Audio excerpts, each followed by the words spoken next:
مجھے اللہ کی جنت کی حاجت نہیں ہے، ایسی جنت تو میں خود بھی بنا سکتا ہوں۔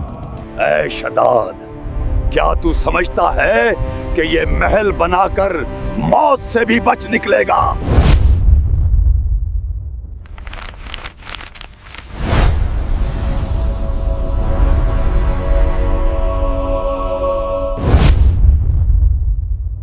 وہ وقت بھی عجیب تھا جب ریگزاروں کی وسعتوں میں ایک ایسا شخص سانس لے رہا تھا جس کے دل میں خدا کا خوف نہیں بلکہ خدائی کی آرزو مچلتی تھی۔ یہ شداد تھا، وہی جسے دنیا نے دولت کا دیوانہ کہا اور آسمان نے سرکشی کا پیکر۔ اس کے عہد میں حضرت ہود علیہ السلام نبی بنا کر بھیجے گئے جو ہر لمحہ اس کے دل کے بند دروازے پر دستک دیتے کہ شاید کبھی اس کے دل کی سنگینی میں دراڑ پڑ جائے۔ ایک دن شداد نے ہود علیہ السلام کو حیرت سے دیکھا اور پوچھا، اگر میں تمہارے کہنے پر ایمان لے آؤں تو تمہارا خدا مجھے کیا دے گا؟ ہود علیہ السلام نے نرمی سے فرمایا، وہ تجھے جنت دے گا، ایسی جنت جہاں نہ زوال ہے نہ فنا۔ شداد چونکا، مگر حیرت زیادہ دیر نہ رہی، دل میں غرور بھڑکا اور کہنے لگا، مجھے اللہ کی جنت کی حاجت نہیں ہے، ایسی جنت تو میں خود بھی بنا سکتا ہوں۔ بس پھر کیا تھا، اس دن سے اس کے اندر کی گھمنڈی آگ بھڑک اٹھی۔ اس نے ملکوں قاصد دوڑائے، اپنے بھتیجے زحاق کو ایران میں خط لکھا کہ جتنا سونا چاندی بھیج سکتا ہے بھیجے۔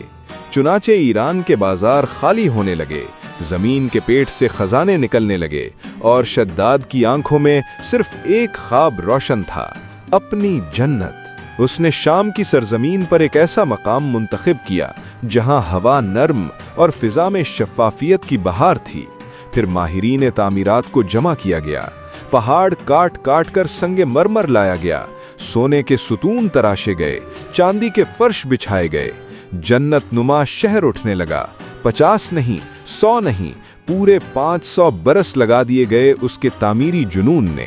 محل کے گرد 12,000 سنہری حجرے تعمیر ہوئے، ہر کمرہ جواہر کی بارش میں نہایا ہوا تھا جس میں خوبصورت خواتین کو رکھا گیا۔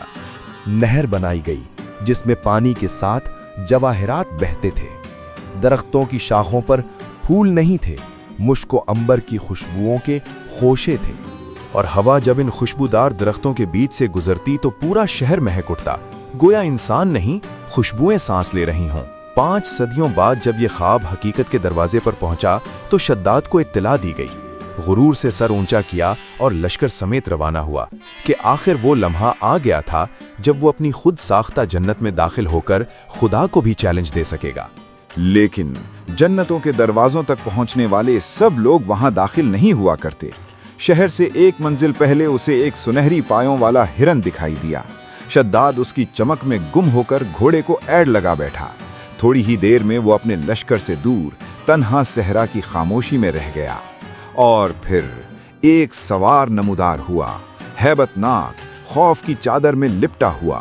اس نے پکارا، اے شداد، کیا تو سمجھتا ہے کہ یہ محل بنا کر موت سے بھی بچ نکلے گا؟ شداد کے وجود میں لرزہ دوڑ گیا، کمزور ہوئی آواز میں پوچھا، تو کون ہے؟ جواب ملا، میں ملک الموت ہوں اور میں تیری روح لینے آیا ہوں۔ شداد گھبرا گیا، بول اٹھا، مجھے اتنی مہلت دے دو کہ میں اپنی جنت ایک نظر دیکھ تو لوں۔ مگر موت کی گرفت کسی محل کے سونے سے ڈھیلی نہیں پڑتی، اجازت نہ ملی۔ شداد زمین پر گرا اور وہیں ریگے صحرا میں بے آواز دفن ہو گیا۔ اس کے پیچھے آنے والا لشکر بھی ایک آسمانی چنگھاڑ سے پل بھر میں فنا ہوا۔ جنت بنانے نکلے تھے مگر قبرستان جا پہنچے۔ روایت ہے کہ کبھی اللہ تعالیٰ نے ملک الموت سے پوچھا، روح قبض کرتے ہوئے کبھی تجھے ترس آیا؟ ملک الموت نے عرض کیا، 2 مرتبہ۔ پہلی بار جب سمندر میں ایک ماں اپنے نوزائیدہ کو تھامے طوفان سے لڑ رہی تھی اور تیرے حکم سے مجھے اس کی روح لینی پڑی۔ بچہ تختے پر اکیلا رہ گیا اور ایک جزیرے پر جا لگا۔ اور دوسری بار جب شداد کی روح قبض کی، وہ تیرا منکر تھا مگر اس نے محنت سے جنت بنائی تھی، اسے دیکھنے کا موقع بھی نہ ملا۔ اللہ کی طرف سے صدا آئی، عزرائیل،